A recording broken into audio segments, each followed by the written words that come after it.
సూర్యాపేట పట్టణంలోని 47వ వార్డులో బీజేపీ అభ్యర్థి పొలగాని ధనంజయ గౌడ్ ఎన్నికల ప్రచారంలో దూసుకుపోతున్నారు.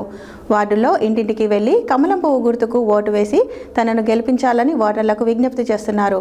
వార్డులో ఎక్కువగా వ్యాపారులు, ఉద్యోగులు ఉండడంతో వారికి వ్యక్తిగతంగా కలిసి కేంద్రంలోని నరేంద్ర మోడీ ప్రభుత్వం చేస్తున్న అభివృద్ధి సంక్షేమ పథకాలను వివరిస్తున్నారు. సూర్యాపేట పట్టణంలోని 47వ వార్డులో బీజేపీ అభ్యర్థి పోలగోని ధనంజయ గౌడ్ ఎన్నికల ప్రచారంలో దూసుకుపోతున్నారు. వార్డులో ఇంటింటికి వెళ్లి కమలం పువ్వు గుర్తుకు ఓటు వేసి తనను గెలిపించాలని ఓటర్లను విజ్ఞప్తి చేస్తున్నారు.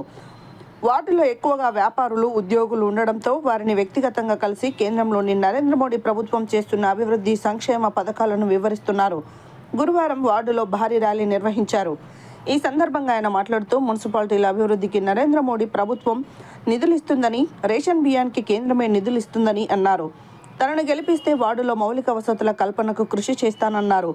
ఈ కార్యక్రమంలో వార్డుకు చెందిన ముఖ్య నాయకులు సలిగంటి శ్రీనివాస్, దండు సతీష్, ఐతగాని నరేష్, వల్దాసు వేణు, బైరు శంకర్, పోలగోని సత్యం, పోలగాని ఉపేందర్ తదితరులు పాల్గొన్నారు.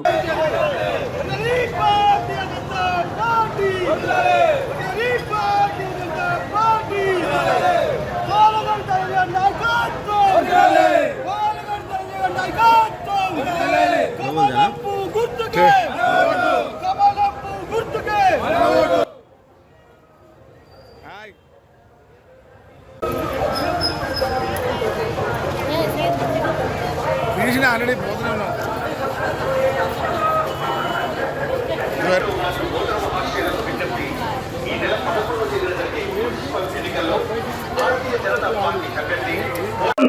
47వ వార్డు బీజేపీ అభ్యర్థిగా పోటీలో ఉన్నాను.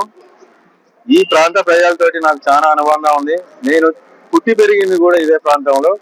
కాబట్టి ఈ ప్రాంత ప్రజలు నన్ను ఆశీర్వదించి భారీ మేరతో గెలిపిస్తారని ఆశిస్తూ, ఈ వార్డులో చాలా సమస్యలు ఉన్నాయండి. గెలిచిన టీఆర్ఎస్ పార్టీ వాళ్ళు ఏం చేయలేరు. ఇక్కడ కాంగ్రెస్ పార్టీ కౌన్సిలర్ మన గెలిచి 1 సంవత్సరంన్నరే ఉన్నాయి. వీళ్ళని ఈ వార్డుని అనాథలకు వదిలిపెట్టింది. కాబట్టి ఇక్కడ సమస్యలు కుప్పలు తెప్పలుగా పడి ఉన్నాయి. ఆ సమస్యలను నేను క్లియర్ చేస్తా. డ్రైనేజ్ సమస్య మెయిన్ ఉంది. వర్షం వస్తే ఈ సందులన్నీ మొత్తం ఇళ్లకు నీళ్ళు వస్తాయి. నేను గెలవగానే ఫస్ట్ చేసే పని ఆ డ్రైనేజ్ సమస్య క్లియర్ ప్రామిస్ చేసి చెప్తున్నాను. ఇంకోటి ఇక్కడ కబేలా ఉంది, కబేలా కొట్టేసిరు, తీసేసిరు. ఆడ ఖాళీ ప్లేస్ ఉంది. మా వార్డు ప్రజలు ఎప్పటి నుంచో కమ్యూనిటీ హాల్ కావాలని ఎప్పటి నుంచో కోరుకుంటారు. 3 కౌన్సిలర్లు మారేది, 1 వైస్ చైర్మన్లు మారేది, కానీ ఇక్కడ పరిష్కారం జరగలేదు. నేను గెలిచిన మరుక్షణం ఆ కబేలా పాత కబేలాలో కమ్యూనిటీ హాల్ కట్టిస్తాను ప్రామిస్ చేస్తున్నాను. ఇక్కడ దోమలు ఇక్కడ పెద్ద కెనాల్ పోతుంది. కెనాల్ వల్ల దోమలు బాగుంటాయి. ఫాగింగ్ కూడా కొట్టట్లేదు మున్సిపాలిటీ వాళ్ళు. నిత్యం నేను ఫాగింగ్ కొట్టిస్తాను. విద్యుత్ దీపాలు ఇక్కడ ఈ సందులలో మొత్తం చీకటిమయం ఉంటుందండి. ఇంతవరకు ఎవరు పట్టించుకుంటలేరు. నేను గెలిచిన ప్రతి సందు తిరిగి విద్యుత్ దీపాలు వెలిగిస్తా అనే ప్రమాణపూర్వకంగా ఈ వార్డు ప్రజలకు కోరుకుంటున్నాను. కేంద్ర ప్రభుత్వం ద్వారా సంక్షేమ పథకాలు ఈ వార్డుకు చేరుస్తారా? ఖచ్చితంగా చేస్తామండి. మాకు ఇన్స్ట్రక్షన్స్ కూడా ఈ తెలంగాణలో రేవంత్ రెడ్డి ప్రభుత్వం అసమర్థత పాలన చేస్తుంది. కాబట్టి మీరు గెలిస్తే మేము డైరెక్ట్ సెంట్రల్ నిధులు మీకు ఖచ్చితంగా మున్సిపాలిటీకి అందిస్తామని హామీ కూడా ఇచ్చారు మా స్టేట్ గవర్నర్, మా ప్రెసిడెంట్ గారు. మాకు 2 కేంద్ర మంత్రులు ఉన్నారు. మేము ఏదో రకంగా నిధులు తెచ్చి మేము ఈ సూర్యాపేట పట్టణాన్ని అభివృద్ధి చేస్తామని కోరుతున్నాం.